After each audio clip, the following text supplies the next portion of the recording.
participate in that process.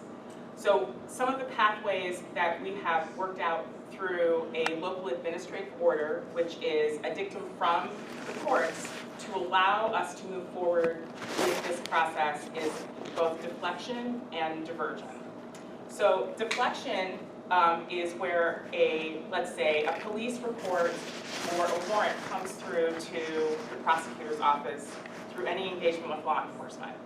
And at that point, the prosecutor's office, the prosecutors, will make a decision on whether or not they believe, based on particular conditions, of whether or not that particular issue should be going through deflection, meaning they will not make a charge against the individual who is suspected of perpetrating the harm, but they will reach out to the victim to ask if they want to participate in CIRCLE.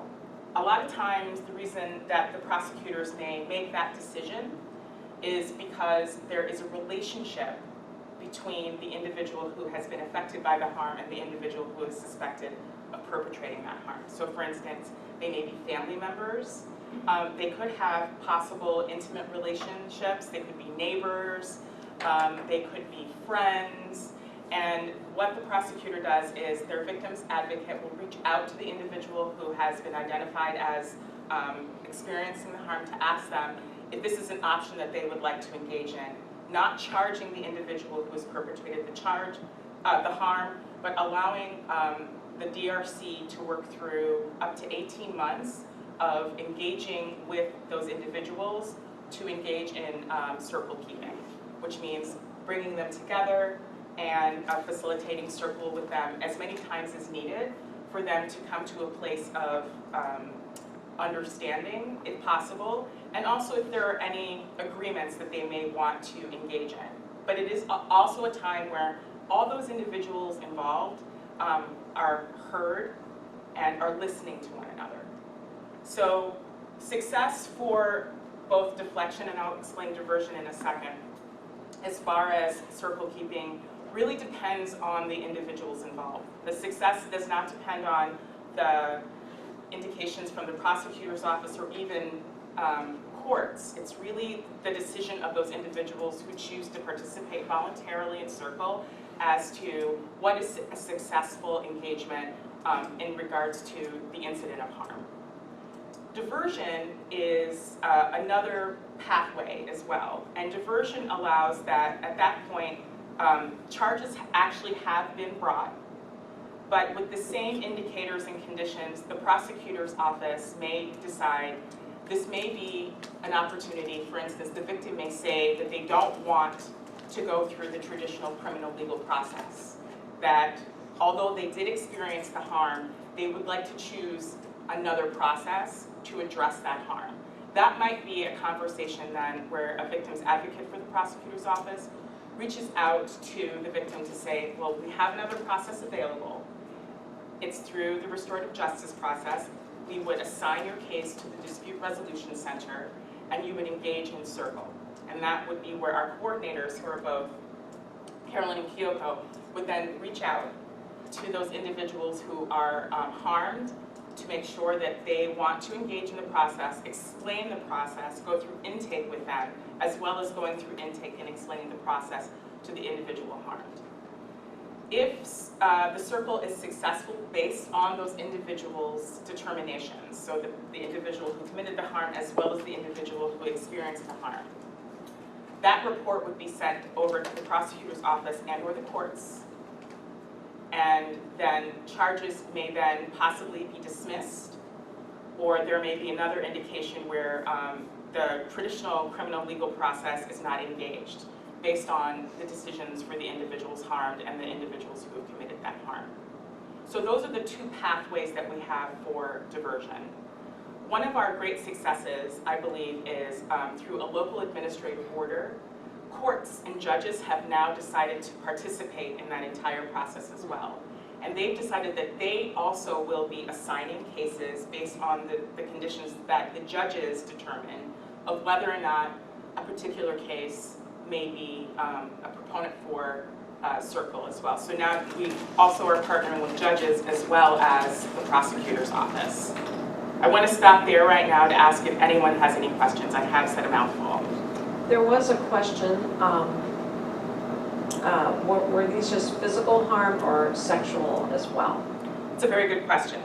Currently, sexual assault is not, are not considered cases that are appropriate for circle or the restorative process at this time. As this is a new program, the prosecutor's office wants to take their time to make sure that we are educating the community about the options for restorative justice, to allow them to have an opportunity to ask questions, weigh in, give us feedback in regards to that as well, particularly to the DRC. But right now, restorative justice is not focusing at all on not only sexual assault, but intimate partner violence. Now that may change, and the hope is that for those individuals who have experienced that type of harm, if they are proactive in themselves of saying, I want to address this a different way, we want to be able to give them that space. But at this time, I would say, recording in progress. Politically, this may be where we just want to take small steps to see how the restorative justice process is and program is rolling itself out. But great question, thank you for that. A question. A question. If the circle is not successful and the prosecutor has reserved the right to prosecute, is any part of the record of the circle an admission on the part of the criminal that could be a part of the record with the prosecutor proceeding? Oh, that's a great question. And I think Belinda was going to respond to that question as well. But so we have had the ability to have privilege through Circle. So Circle, from the very onset of our communication with both the victim and the individual who is suspected of perpetrating the harm, all the way through, let's say, as you said, Al, that neither party or all parties decide it is not a successful Circle, it will revert back to the traditional criminal legal system, but nothing that has been shared within Circle will be shared with either the prosecutor or counsel or defense counsel. So it will start over, the whole process will start over again in the traditional criminal legal system, but anything that is shared in Circle will never be shared and will be privileged information. Thank you. And that is a protection that the courts have decided from our highest court, the Supreme Court of Michigan.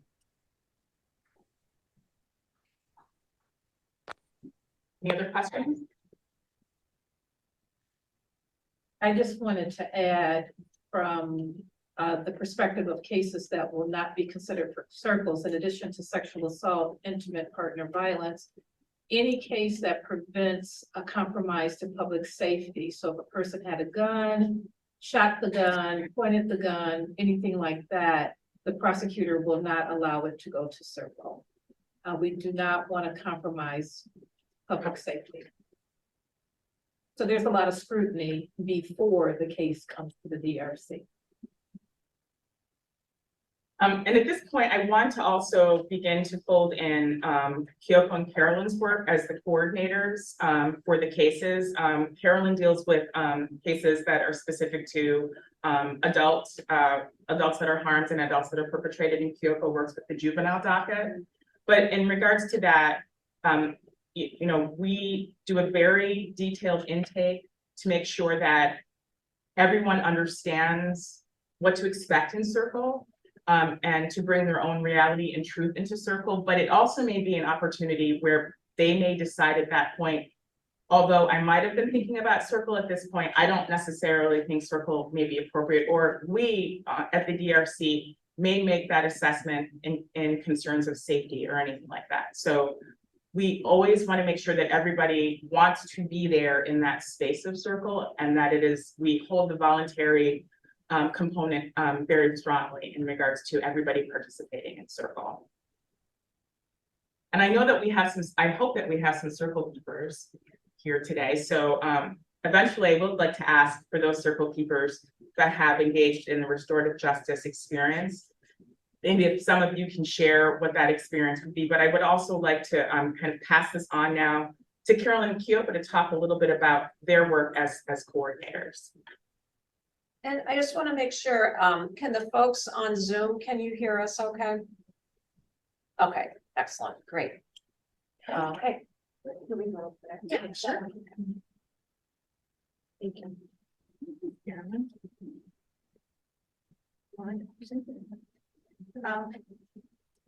So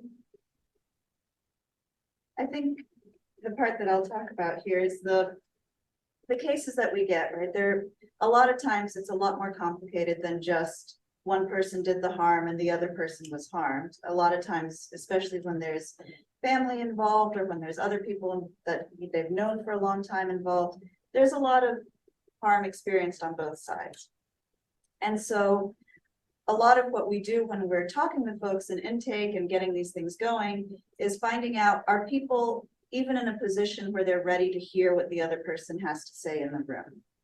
And it doesn't always look like, oh, I know I did something wrong and I need to, make amends for that. It rarely looks like that.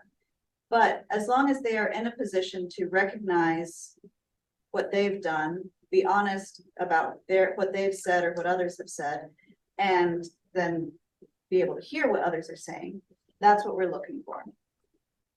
The piece about confidentiality and privilege makes that a lot easier for us because we can be completely honest about what they are feeling or what they were thinking or what happened at the time of whatever it is that brought them to us, right?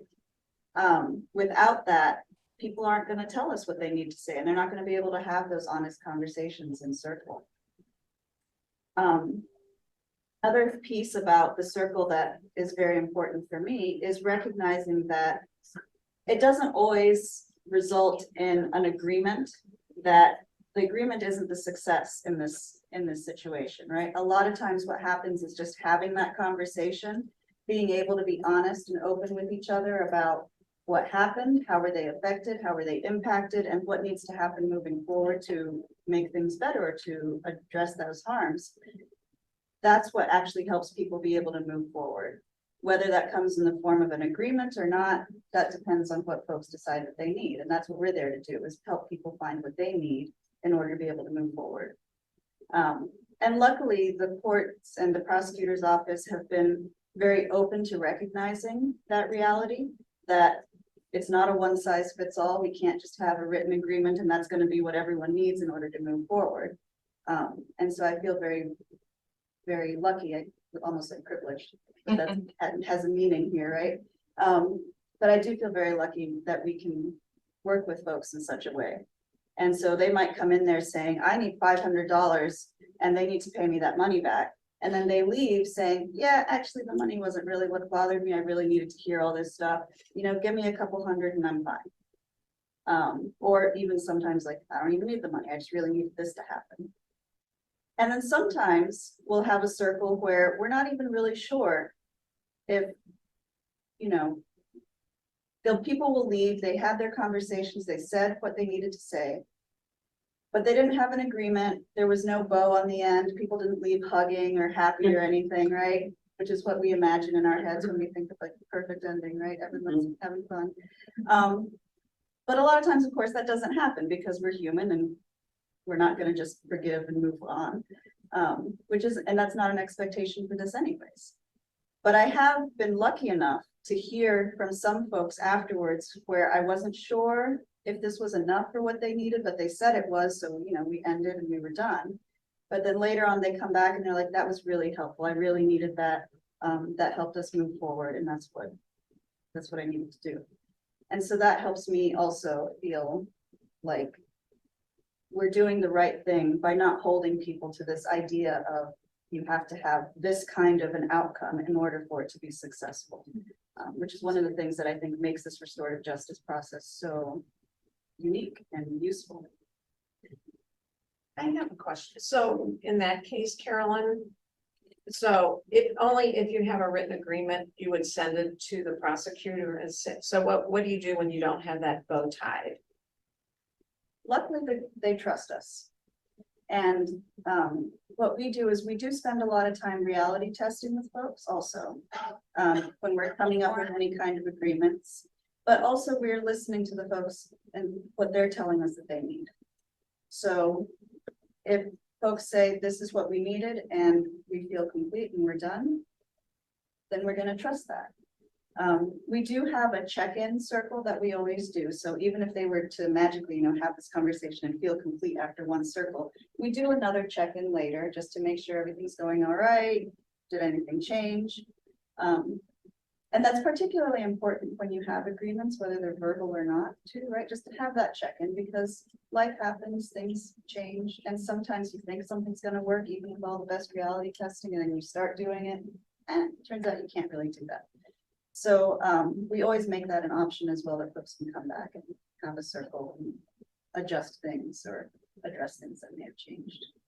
That was a question from Kathy Gorley about what happens after circles. Is there any follow-up during the 18 months that they are doing the agreement, or are they still happy? Do they ever need a touch-up circle? Yeah. Yeah, so actually, we have one circle right now where they came up with an agreement, all very well outlined. And so I've been checking, every so often I'll call and be like, hey, how's it going? Yeah, it's fine. Okay. And then at the point where the agreement was supposed to begin, as far as like actions that needed to happen, I called them like about a week afterwards, maybe, and it was like, how's it going? Does anything need to be adjusted? How do you feel it's going? And they said, well, nothing's been done yet. They're like, all right, well, let me reach out to the other person and see if maybe you want another circle or something. I did, and both of them said, no, actually, we reached out to each other. We're fine. We'll check in again with us in a month and we'll see. I was like, all right, sounds good. As long as that's what both of you are saying, that's fine. But if one person were to come to me and say, yeah, no, this isn't working, we need to have a circle, then I would set something up either virtually or in person or something for that conversation. And I don't want to be hogging the questions here, but I am curious about when you're, you said early on about sort of getting people amenable to doing the circle. How does that conversation go? And are you usually successful in that, or what kind of pushback do you get? I think for a lot of people, it's a weird situation, right? You don't normally sit down and have a long conversation with someone who has harmed you or that you feel harmed by, or that you have harmed. And so we do spend a lot of time just building that trust with us as well. And it's a lot of listening, honestly. Lavana, you have a question?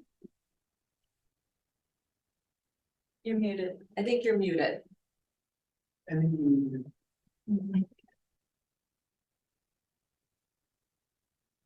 It should be down at the bottom of your screen. There you go. Sure, yeah. You said that sometimes a written agreement is not reached and it is acceptable by the court. My question is, being two tiers of deflecting and diversion, I understand that it is accepted when it is deflecting because there are no charges. But when it is in a diversion stage that there were charges, would not, if they don't have a written agreement, would that be also accepted by the court? I think so. We do include their attorneys in the conversations when we're setting things up as well. And one of the things we do ask is, what are your expectations? And we ask that of everyone, right? What are your expectations of the circle? What do you feel what do you hope comes out of the circle? And so if there are things that they feel are necessary for the court process, then we would include that as part of what we're doing. So if they feel like we need to have something written in order for the judge to see that they did that, then, we would talk with the participants as well and say, hey, this is something that the court is expecting. How do you want to do that? And sometimes folks will have a written agreement, right? But there may be a piece of it that they don't want to be public, right? So I'm blanking on anything right now, but let's just say they might have a piece of it that they don't necessarily want to be public, but they're fine with the rest of it being public and getting to the court. We can put those in two separate documents and do that as well. But if they have maybe they have some private things that they just want to be able to have together, they can do that. Does that make sense?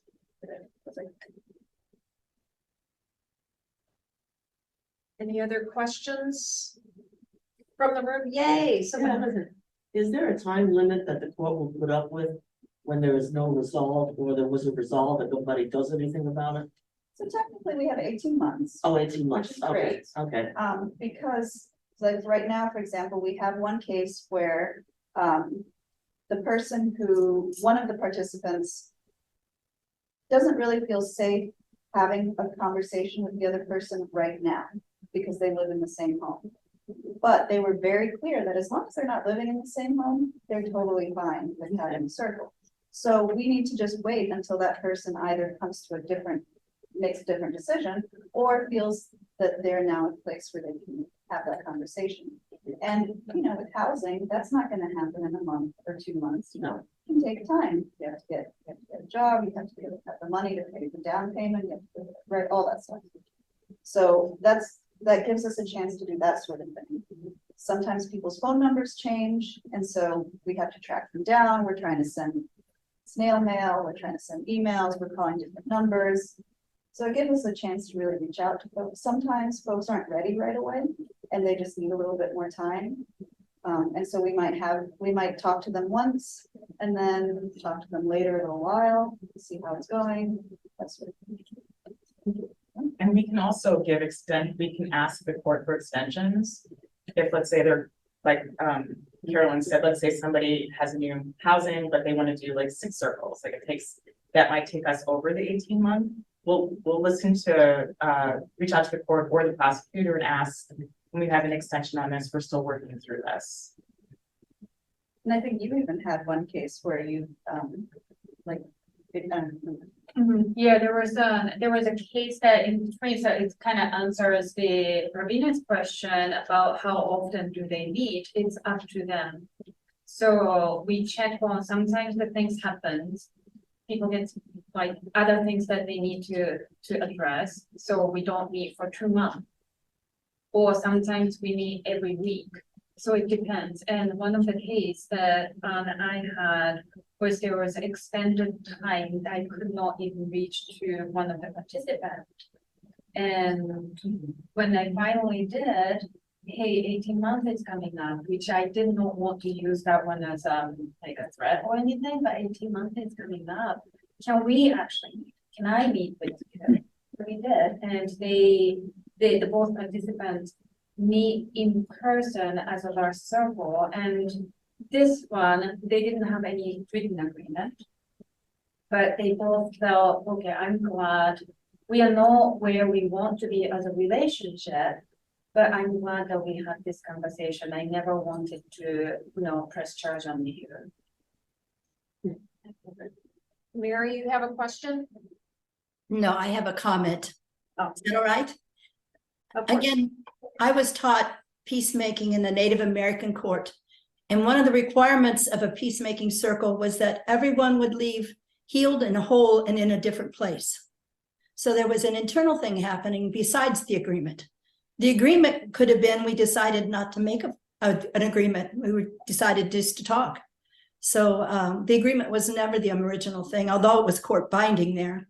So I find this is a wonderful addition. Thank you. Thank you, Mary.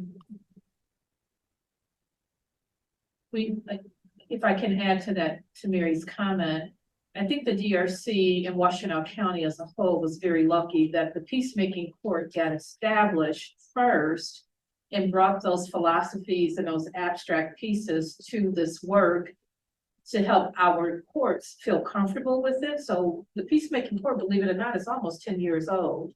That time has gone by, and it took that time for folks to just get comfortable with something that is so different. Courts are very paper driven here in Michigan. So we had that fortunate opportunity to have that experience, even at the DRC as a program, to make all of the stuff that's happening in our restorative justice space normal for us. So some cases will have a paper agreement where there's, I'll do this, I'll do that. Well, we've learned from mediation how to write agreements. So we've been into our programming.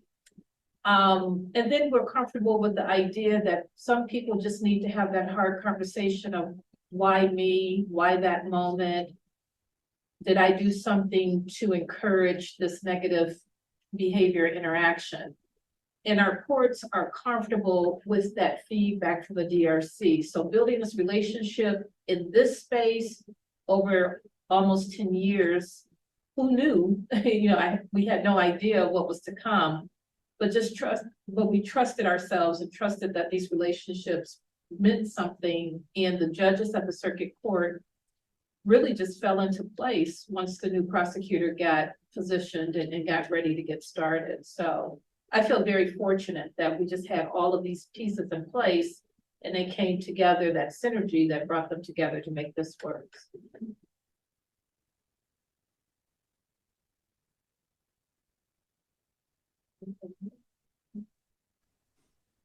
A question I had, one perhaps, when the prosecutor, who makes the referral to the DRC? Has the prosecutor qualified the people as a candidates for this by having them both agree to participate? At what point do we get it? So for deflection, it's usually the victim's advocate that will send it to us Yes. because they've spoken with the person who was harmed.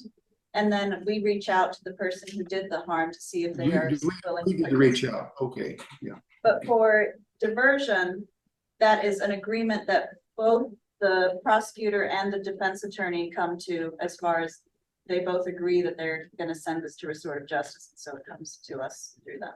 So through this process, we're having our prosecutor and our defense attorneys actually talk to each other, which is few and far between in the past. Yeah.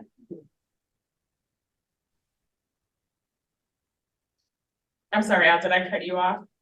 No, that's good. That was good. I just curious, if there's a complaint that's been filed via the police department to the prosecutor, is that complaint just pending until it's resolved? Yep.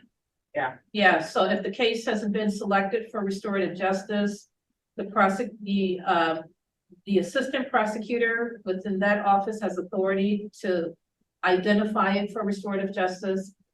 And the defense counsel and the public defender's office also will concur. Like, we agree this case will go to restorative justice before it gets to us. So that is happening in the background. So when we get the case, the referral, we know that those attorneys are in agreement. They understand what they can expect from the DRC, including the 18 months timeline. And this is a lot of relationship building. The DRC team meets with the prosecuting attorneys team bi-weekly, at least once a month, but it feels like bi-weekly. Now someone from the public defender's office is a part of that meeting just to talk about the program, its nuances, and just continuing to nurture that relationship. Without that, it's not going to work. Because as you know, for every case we do, we're not the people to spar your case about. There's no judge at the DRC to determine anything. So we need them to be cooperating with each other before they get to us. They are on the same page before they get to us. Does that answer your question now? Yes, and is it ultimately the victim's requirement to withdraw the complaint or to recognize the complaint will be dismissed upon this agreement? The person who's been harmed or the victim is completely aware what he or she or they are getting into. They know they get a lot of material about the program. The victim's advocate is their person of contact. Then once the case gets to the DRC, Kyoko and Carolyn are also educating them again, reiterating what you can expect, the possible timeline, what goal do you have, why do you want it? So we're vetting these cases really, I think, very deeply compared to a civil case, because we want people to be sure when they get into that circle, they can handle what that conversation will feel like. So that intake phase is really important. And I think the volunteers for those cases are also, can also be a part of the intake. So you start building your relationship as the facilitator of the circle earlier in the case. So the assignment is not you showing up and meeting these people for the very first time to talk about the harm that they've experienced. We want you to, know their names, they know your name, you've heard a little bit of their story, vice versa. So it feels comfortable when people get together.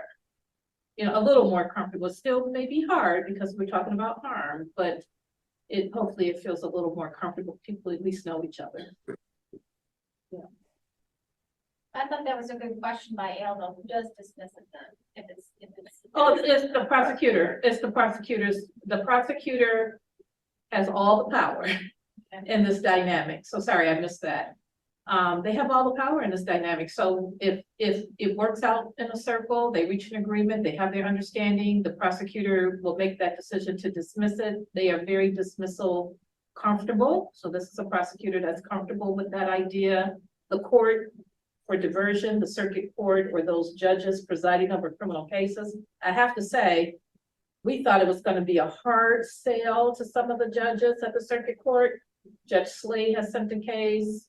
Judge O'Brien has sent a case. I don't want to forget anybody. We know Judge Kunke has sent a case. Now we have Judge Washington on board. And now Judge Washington at the district court, 14B, is on board. So it hasn't been as tough of a sale as we thought. We were prepared for a hard sale. We're still working and educating some other judges about the process, and they're watching. So we've gone through that before. So it's coming together in a way that, and actually in a way that we can handle as well. So we're not being slammed with, 500 cases at one time. But it's working in a way that I think is reasonable and expected. But the prosecutor holds the power to dismiss it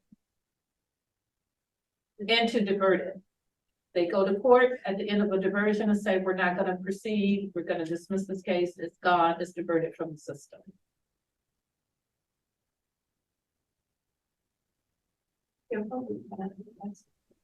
Yeah, I want to point out a couple of things that from the examples is this year there were 2 cases, I believe, that actually came back from the past participant who went through the circle process.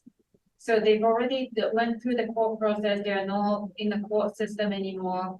But this is the juvenile cases, and use themselves. They're like, I want to do the circle again. So the parents reached back, hey, can we have this another circle? Which to me it tells that it did mean a lot to them. So they don't have to be in this, the position to be sort of like, you need to do it. To I want to do it, can we do it again? So it tells something. As well as we have some, I think we are a constant number of the community coming from the community, like self-referred. That's also reflecting the idea about the restorative justice, or idea about sitting in a circle and talks about the crime is getting a little bit more slowly but surely is getting out to the people's idea. So when they know that's even a possibility, they reach out like, hey, can we try this? So that's also, it doesn't have to be involving the court system. We don't have to be in trouble in that way. But we can actually seek for other way of sitting down together, having somebody else who would come and hold the container and treat the harm indifferently. And we're also doing an outreach campaign right now in regards to reaching out to the community to gauge where they are with their understanding of restorative justice. So we did just bring on a restorative justice fellow through another grant that Jermaine was able to be successful with. So we're trying to reach out to elected officials, to those individuals that orchestrate the criminal legal system. So this would be the sheriff's department, police departments, prosecutor's office, public defenders, those as well, but as well as our other brother and sister nonprofit organizations and certainly the community. Just as Kyoko was saying, we're getting self-referrals. We want to reach out to the community and get a sense of where their understanding of restorative justice is, and for them to recognize the work that we're doing with our program as well. So in that regards, I would say if you are curious to learn more about, or like if you have the group of people, like your book club, your community club, your church group, anywhere, like if you have a group, please reach out. We can have our team and then Nika can lead that outreach to anywhere. We're happy to talk to everyone. Yeah, so if there's, just as Kyoko said, if there's anything you'd like to share about, we could come and speak to a particular group that you're a part of or that you know about, please let us know. Any other questions from anyone on Zoom or in the room? Well, comments from, I see quite a few facilitators, the circle facilitators in the screen as well, and here, so if you want to share anything. People feeling shy. Would anyone like to share their experience in going through as one of these circles? All right, Miss Kathy, you're on mute. Yeah, I just want to say that, oh, I'm sorry, is it Kathy Gurley? No, it's not. Okay, I'm sorry. No, I just wanted to say that I thought being part of the intake process for the circles was really important and really just helped us ease into the whole process. And I think it should be done in the future. Should be a requirement, I think, if possible. So at this point now, we're all doing including volunteers in intake. So unless something changes, you will be involved. Anything else from anyone? Well, great. Oh, I'm sorry, Joan. I just wanted, I'm very interested in the restorative justice fellow that Anika just mentioned, and what other public education aspects you might be doing that we didn't know about. So I wondered if you could say a little more about that. I was gonna talk about that in comments. You want me to start? Belinda just said she was gonna talk about that when she gets Cool. the post. All right, anything else? Susan has a question, you planning more training for the volunteer for this? Oh, yeah, I was gonna mention that. So Susan had a question about, are you planning more training for volunteers? And the Yes. answer is The yes. short answer is yes. And Belinda will talk about that too. Yeah. All right, you're sending us a bunch of fastballs for the rest of the day. Anything else from Carolyn, Nika, or Kyoko? Thank you for this time. Thank you. I would just note that with this many Kathys, all have been born 35 years ago, that must have been a very common name then. I wanted to suggest, I think Greta made a comment that people are kind of popping up on your screen if you're out there on Zoom. You might try changing your view to speaker and maybe that will help. So try a speaker view and maybe people will quit popping around, okay? All right, so Belinda's just gonna give us an update on stuff that's going on around the DRC and anything else. Yeah, and so one, I want to thank the RJ team, Carolyn, Kyoko, and Anika, who spent a lot of time together with our stakeholders and partners.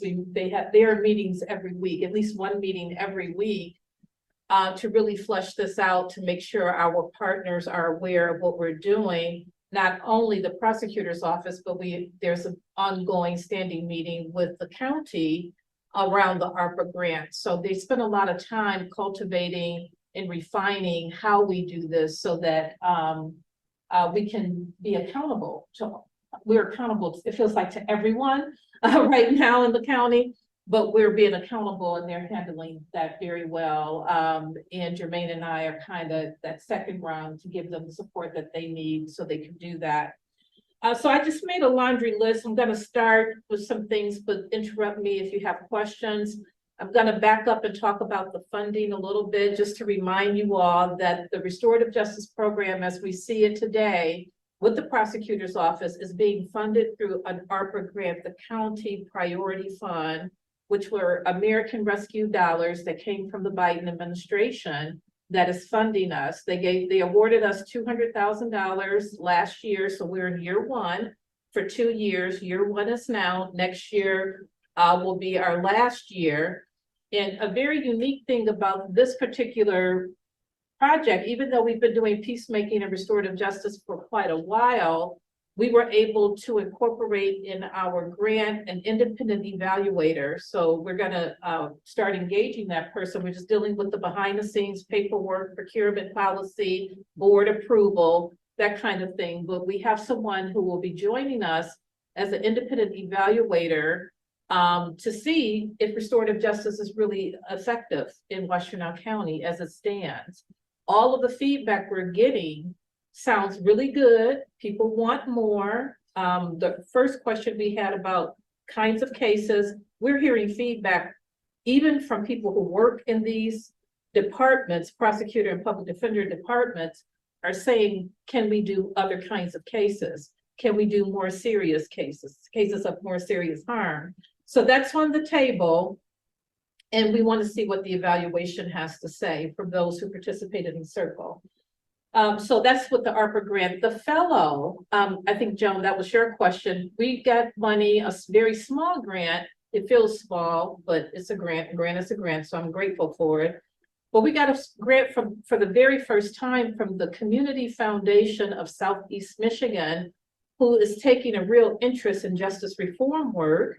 The first time in our, I think in our history of the DRC being awarded from that foundation that is covering the cost of a fellow, which and his name is Kevin as well. He's probably in class. He's a master's of social work student at U of M, so he's probably in class right now. But he's doing some community, he's doing the community engagement work for us. So he's building these community group cells throughout the county so that we can have a real interaction and conversation and get their feedback. So some of the DRC staff will be a part of that listening. But as Kyoko said, if you have a group that you're engaged with and you think you would want to hear, they would want to hear about this work, let us know. We'll be happy to put them on a list or invite them to any of those gatherings. But we feel lucky to have Kevin. Kevin will only be with us through Thanksgiving timeline. So we're moving really fast to gather as much information as possible. And of course, Jermaine is still looking for monies to hopefully bring them back and continue this process, because we know realistically we may have to do this for a longer period of time so that we can gather the information.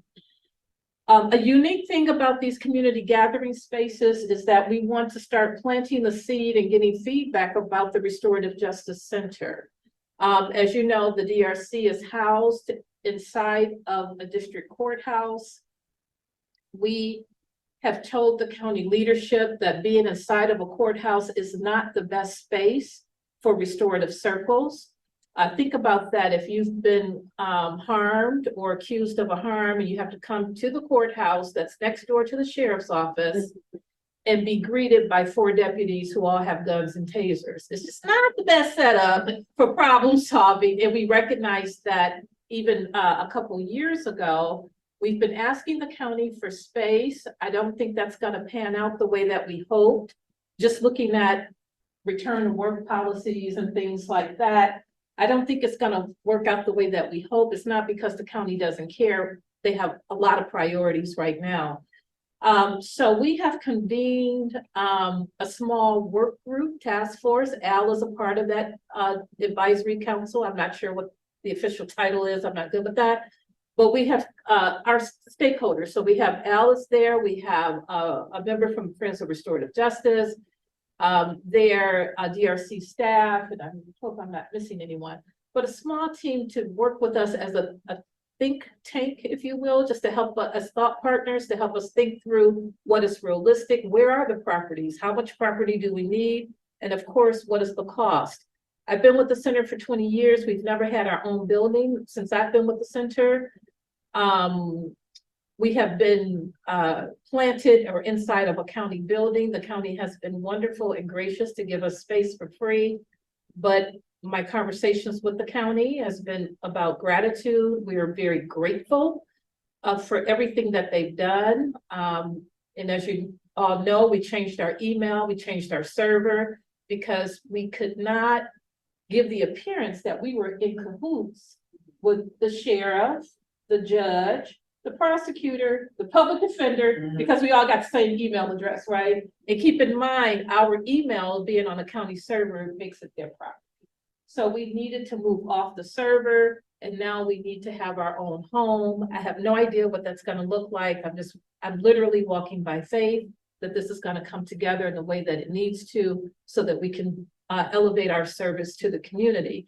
So if you are aware of a space, a building, and you think I need to go check it out, just let me know. If you have a friend who's a real estate agent who might be able to advise, let me know. We gotta take this task. We're taking it seriously. We gotta walk down this path to figure out what do we need in order to sustain it. So my mother-in-law told me when I was, my husband and I were moving the house, she said, get in the house is one thing, but staying there is another. And that's what we're trying to do, get into something that we can sustain, that we can afford, and for the staff to come together. And the other thing is that we, in the space that we're in, we don't have room to hire one more person. And we just don't have it. Yes.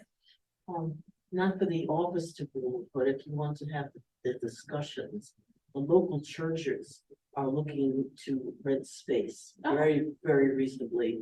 The church that I'm attending, First Baptist Church of Ypsilanti over here on Peckard, might be interested. Okay. But I would think overall the churches locally are interested because they all have rooms They have that are not being used. Yeah. And as you know, young people are not flocking to church Yeah. like they used to. Yeah. So they're willing to negotiate. Thank you. So yeah, thank you for that suggestion and looking at churches. In the meantime, that might be helpful to us because we're looking at in-person services as well as virtual. We believe that much of the circle work lends itself to in-person services. So staff are exercising that option when they're working with the cases. Some cases just need to be in person. So having spaces in the community that we can access.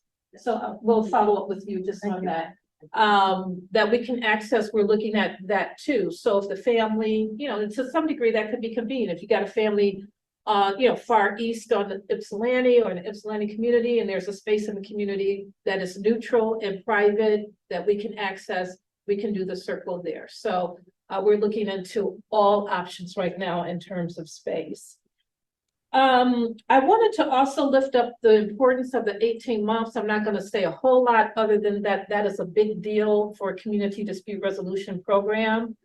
Our average case turnaround was 30 days. So now it's going to increase. I think scale, the state court administrative office and the state Supreme Court just are at peace with the idea that the Ann Arbor community will try something new, think outside the box. They approved it and turned and looked the other way. I have not been nagged about it or judged about that, other than that, okay, you guys are doing something different again, let us know how it goes. So, but the 18 months is a big deal. We had to get approval from that, from the state Supreme Court, not only for our case, but that means the court case stays open. So if there's no resolution, you start the trial. So that means preservation of evidence has to be considered. The timeline for a criminal case that might go to trial had to be considered. So it was a lot of thinking in behind. So I just want to share that with you all to let you know that that is really a big deal in the criminal legal system. Now, what is happening? I was just jotting down some things, and I realized a lot is going on at the DRC, and I didn't really think about that. I'm going to start with the volunteer reception, appreciation reception next month, October 4, about a month away. at the Jolly Pumpkin. The Dexter location. The Dexter location, thank you. The Dexter location, they are really, we were there earlier this year for something, and they have been very generous to give us space. So of course, we're gonna cover the cost of the food, but they're literally giving us their space. October 4, hopefully will be still warm enough so we can use the outside space as well, or we can go inside, but it's, I'm looking forward to it. So if you think you can come, and want to bring someone to celebrate with us, please do that. Please RSVP so that we can make sure we have enough accommodations. Our 40-hour training is scheduled for the fall. It will begin in October, 2 weekends. One weekend, first weekend will be on Zoom. The second weekend will be in person in this building that we're in now. So if you know, our training is actually full, so I should say that. It filled up quickly because we have a cohort from the University of Michigan who wanted some professional development, so they're gonna come. But if you know folks who are interested, they can be on the waiting list. It's still early, so I know some people will drop off and others can join. So we're happy about that. We need mediators, we need volunteers for the civil mediation, as well as domestic relations. So if you have a friend, a colleague, a relative who's interested in what you're doing and want to do what you're doing, please send them our way so we can get them engaged and get them trained. We really need volunteers. We do the restorative circle training in the spring. We've been doing that on Zoom, and we've been able to do it at no cost because of the grant funding that we've received. But we've been doing that on Zoom. I'm considering just looking, I haven't made a decision if we're going to do it in person or not. Part of me wants to do it in person. I just think it's more rich when it's in person, but we're monitoring COVID. We're going into a season. We know the numbers are up. We'll see how things go before we make that decision. So if we get through the winter fairly well, then maybe we will open that up to be in person as well. Zena and Bob Gallardi is going to help with the Great Meetings training October 17th. We did a lunch and learn, 2 lunch and learns in the spring about great meetings. We actually now have a date, October 17th. That's going up on our website. I think we have to tweak the website because there was something on there. But that is going out. If you are interested in that, or you know someone interested in that, please share it. I think that will just, if you are interested in facilitating large groups, or if you do facilitate large groups, maybe somewhere else, I think this training will be beneficial. I personally rely on the material from this training for my own large group facilitations. So please consider that. If you want to support the DRC by being on the DRC's board of directors, our board is changing over a little bit. We have a few new directors. If you go to our website, you'll see a couple of new faces, but we do honor board limits, board term limits. And what that means for us in our bylaws is that you can serve 2 consecutive terms. Each term is 3 years, so 6 years total, but you can do 3 if that's all you have the capacity for. If you're interested in being on the DRC board, let me know. I'll connect you with our board leaders to have that conversation of what's expected in that role. But it's important to keep people, I think, in the pipeline because we will begin to lose board members next year. I also wanted to point out our need, just underscore the need for more volunteers for circles and for civil mediation. We are very grateful for the time that you all spent. I've looked at the numbers for last year. We had 525 sessions last year that we were able to record, 958 hours. That amounted to over almost $129,000 of in-kind support. 52 people volunteered, so 52 people did a lot of sessions for us. Prior years, pre-COVID specifically, we were seeing about 80, 85 people volunteering each year. I have to know that number because we have to report it to the IRS in our 990. So I don't know if volunteerism is dropping off for a specific reason, or, you know, just the impact of a pandemic. Centers, all the centers in the state are struggling right now. Our number is still good in comparison to the other 15 centers. But we do need volunteers. I don't know if we'll get back to 85 people volunteering throughout the year, but we want to get as close as we can. So if you know folks who are interested in this work, who have said anything about what do you do with the DRC, send them our way. We'd love to talk to them about what that means so that we can get them trained and get them engaged. The Oakland Mediation Center, because of some funding that they get, they've been able to host some trainings at low or no cost, so we can work something out and find a pathway for training as quickly as we can to get folks engaged. The Public Act requires that we have volunteers, and right now the state is not reviewing that reality, even though we're letting them know that it's hard to get volunteers. And I think younger people, just with the economic strains that they experience, they're just not able to volunteer as some of us who are more established in our careers or maybe even retired. So they're not showing up as much as we hoped that they would to volunteer. So please consider that.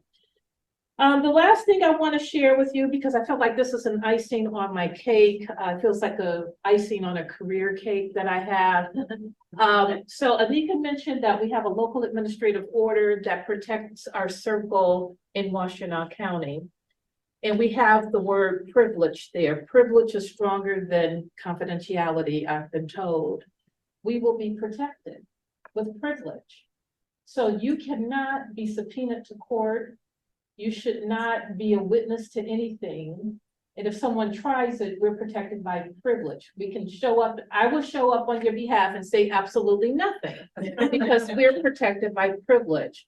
For a person like me, you know, and I'm going to be emotional, but a person like me who started this journey in 1995, that's when I first met Zena. She came to one of my classes at Wayne State University and talked about domestic relations mediation. I said, never in my life will I do that.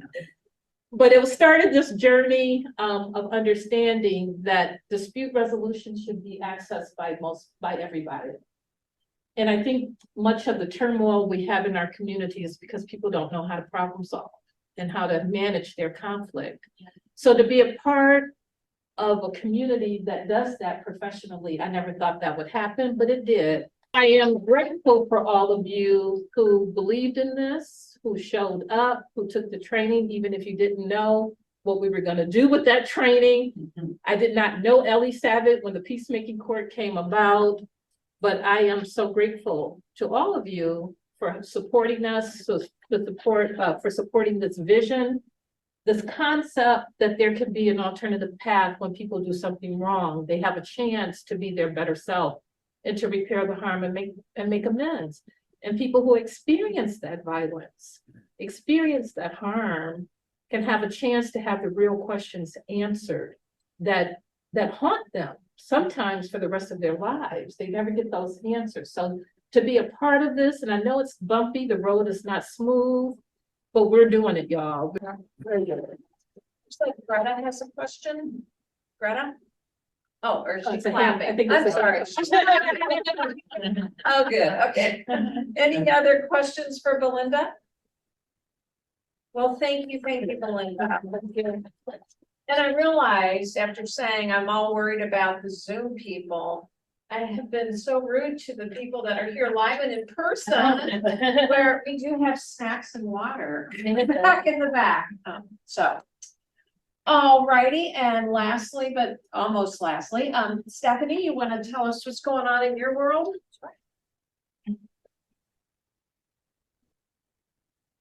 Well, some recent updates with the small claims is we were initially doing small claims mediations for the 53rd District Court. We've been doing that for about 2.5 years. Unfortunately, the court did not think that the resolution rate that they were getting was worth it. So they have pulled the contract. We will no longer be doing small claims mediations for the 53rd. However, we are still going to service them with general civil cases and maybe even some family cases. I think that might be starting up soon. I am still doing small claims mediations for the 15th District Court, which is downtown Ann Arbor. And our My Resolve, which is online platform that was created by the State Court Administrative Office, that has really picked up some steam. So I'm getting about 30 cases a month from the 15th District Court. Those are U of M credit union cases, so just debt collection cases. And so we register about 30 a month on there. About 10 end up participating, but that's been a steady flow and it's actually picking up. And the State Court Administrative Office has just created a new mediation venue on My Resolve. They're going to start doing domestic relations mediation on My Resolve. To be a mediator for those cases, you have to already be a domestic relations mediator. And there is an upcoming training that Scale's going to be putting on if you're interested in participating on the My Resolve platform for both civil mediations and domestic mediation. So if that's something that you're interested in, please reach out to me. I can go over the system in more depth with you individually and then tell you about those upcoming trainings. They will be free. And then also lastly, to fill some of my time, I am going to start doing some special education mediations. So we partnered with SEMS and they'll be sending us cases. So if you're interested in that as well, there is special training you have to take to become a special education mediator through SEMS, and I can get you connected if you're interested. But that's it for me. Any questions for Stephanie? Well, thank you, Yeah. Stephanie. I do want to put one plug in for the volunteer appreciation. It's going to be really great this year. So if you're able to make it, we would love to see you in person. Thank you. Thank you, Stephanie. All righty, and lastly for me, I think what I'm learning is the owl should be somewhere else, you know? But anyway. So I'm gonna try not to look at, I'm gonna try to look at the people that are here in person. So in my little world, let's see, small claims are still moving along, and one sort of exciting news is I found a way. I know many times after the cases are closed, you're like, oh, I wish I knew how the magistrate or the judge decided. So I think I found a link where if you have the case number or a name, you can get in and find the outcome of the hearing. Oh. So I'll share that link with y'all the next time I send out a request for mediation. And then, or the next time you do a mediation, you can ask me again and I'll give it to you as well. You have to play around with it a little bit. You got to keep clicking to get to the outcome. So the other thing, I coordinate the behavioral health mediation services cases. We have had 2 of those. We got 2 referrals within 2 weeks of each other. One of them was really not amenable for mediation, and we couldn't contact the person, the initiator of the case anyway. And the other one did go to mediation. So that was the first time that we've had one actually go to mediation. It was, did not result in agreement, but it was a very interesting process and experience to go through for the mediators and just for us to kind of dive deep into that about how that works and what works well and what do we really need. I did want to say I could use some help if anybody wants to volunteer to help me with publicizing the behavioral health mediation services, the existence of the program. That's something that the center is supposed to be do. It kind of falls off my to-do list a lot. So if anybody has connections in the mental health community and would like to partner with me to do that, I'd appreciate any help you can give me. Is that making the post, Gail? Well, Like posting? yeah, and social- but not just, I mean, that's kind of all we do now, but actually, you know, meeting with groups, going out to, providers' offices, that sort of thing. So with that, anybody have any questions for anybody or just any general question, something that we said I said I was gonna follow up on last year and we never did, or if there's just anything hanging out there that you would like to raise at this time for us to chat about? Anybody have any questions or comments or concerns? It's not a question, Neil, but it's an unofficial report from a capital improvement committee or dream committee, as Belinda probably will identify it. The few things that we have actually agreed on, there've been several things, but there are many open-ended ideas, and we're always soliciting ideas for our building or our location in the future. But the thing we have agreed upon. How you kind of broke up when you were given the meat of your point there. Could you restate it? Could you repeat it real Quickly, quick? just quickly, the two conditions that we're looking for, wherever the location is, and whatever type of building it is, whatever type of facility it ultimately functions as, we plan on it definitely being located someplace east of US 23 for all of the implications and values that might have, and further that it must have easy public transportation access in order to facilitate its practical use for most of our constituents. That's it. Thank you. Thanks, Al. Zena, did you have a comment? Yeah, Gail, could you say a little bit more about the mental health case in terms of who it was between, or just what the process is?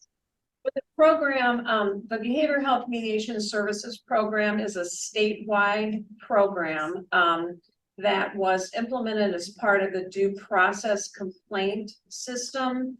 So it's part of the recipient's rights process for all community mental health recipients. So that sort of is the key, that the initiator must be a recipient of CMH. So in our case, Washtenaw Community Mental Health. So Washtenaw Community Mental Health is always going to be the respondent in the case, and the initiator will always be, a recipient of those services. And the cases, are about complaints with services that they're receiving. Most of them are communication issues, communicating back and forth between the recipient and CMH. Does that make sense?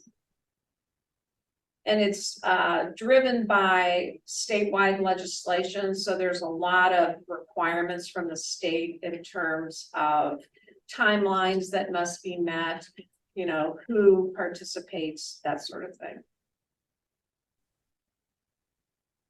Thank you. Any other comments or questions for anyone? Well, all right, we have a few minutes here, which is perfect because I wanted to get some feedback from the folks that were on Zoom and the folks that were in the room about how this all worked, and if anybody has any feedback on how we could make it better the next time. Anybody want to start? I know we had our backs to you all most of the time. That's why I was thinking, I'm like, so the folks on the Zoom actually, got our better sides. And if you were in the room, might be the, yeah, I know. I was thinking, that's why I was thinking, if this guy was in a different place. I think that's a good idea. I think that is the key. If we could have moved this out. Yeah. Or just that. Like a service. Yeah, we used to. Exactly. Yeah, or if, yeah. Because I think It was hard to hear the people who were seated. Okay. Yeah. Okay. Because this little doodad that we have has a speaker in it and a microphone in it as well. Okay, so we have to find a better. Greta's hand is up. Oh, Greta? So I found that as things went along, it got much, much better. In the beginning, I was not seeing things, but it seemed to be developed the ability to track you much better. It's still very fuzzy, so I don't know if you start writing on boards and stuff, whether it will be readable, but yeah, overall, I think kudos. Did that speaker's view help any? If you went to speaker's view? Yeah. Did that help? Okay. Zena's saying yes, that helped. Anything? Yes, yes, I Phyllis. think the hybrid method is very good.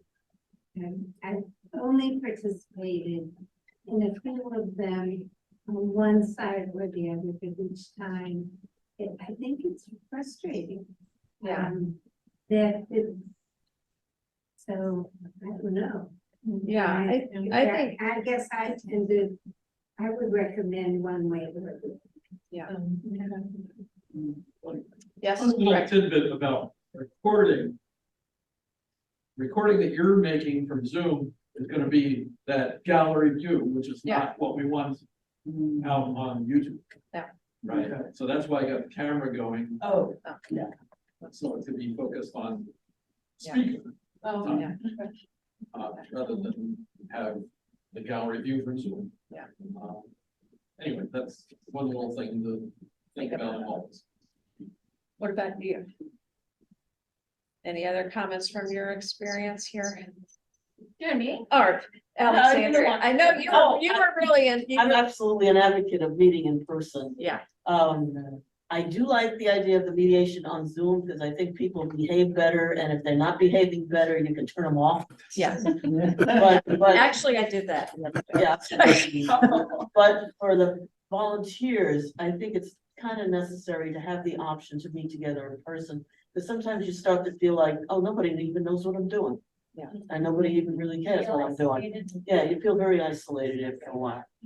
I think definitely the seating arrangement. Yeah. I just hesitated with that because I know they're really strict about it. If you move a chair, you got to put it back. Right. And I was lazy, but that would help. I mean, because then, I mean, just to make us, you know, feel more inclusive when you're here. And then I didn't know how many people were going to show up either. So there's a lot of factors to think about. And the owl does learn. And what? The owl learns as you do things. So you were right, Greta. The owl was getting smarter as the meeting progressed. Yes. Well, I did need to show you all my dang it. I did have actually another time. I wanted to show you all the schedule that we have for Lunch and Learn for the year. And I really hope folks come, especially to this one next month. The presenter is really fabulous. Joe Basta referred her to me, and I think she's just a wonderful mediator, a wonderful trainer.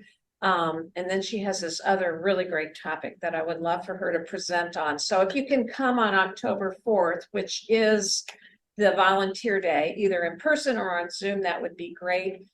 Last year we had, I think, 5 or 6 mediations that involved a church. So that's kind of where the idea for, or a religious organization came up for this one. Kyoko and Carolyn are going to do a session on inclusive listening in November. Novia Nichols, who is one of our mediators, but she's very active in the mental health community. She's also an attorney. She's going to be presenting on using mediation to promote mental health recovery. And so we'll be talking about the behavioral health services program then as well. And then Kevin will post this on the, on our website. But then we have, compassion fatigue in March. Belinda's gonna go over mediation technique review, just back to basics, and really just going over all the techniques that we cover in training and that you all use every day.